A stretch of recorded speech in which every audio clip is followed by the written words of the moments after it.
今天很荣幸跟台北医学大学李新谦主任一起来主持这一次的由台湾睡眠医学学会及科林睡得美共同主办的挥别打鼾保卫战的一个活动。那这个活动是321世界睡眠日的一个系列活动。那我们的主要的对象就是睡眠呼吸中止症的病患。那我们都知道，睡眠呼吸中止症可以借由不断的睡眠中的间断性的缺氧，而产生很多的共同的疾病，譬如说高血压、脑中风、心肌梗塞。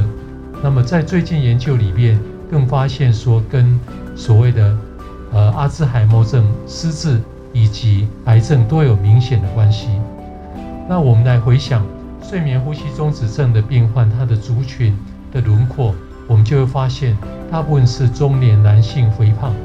那这个族群里面就刚好就是另外一个我们常见的一个疾病，叫做胃酸逆流。所以这个睡眠呼吸中止症跟胃酸逆流就有很明显的相关性，这中间的连结就跟体重过重有关系。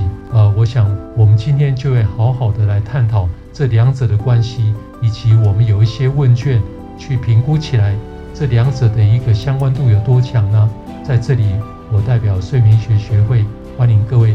同时，我们今天一起就进入我们今天的挥别打鼾保卫战。谢谢各位。好，那稍后呢，我们倒数3、2、1之后呢，我们一起向正前方，大家还喊一下"我爱梁国维"，好吗？准备好了吗？来，那我们3、2、1，我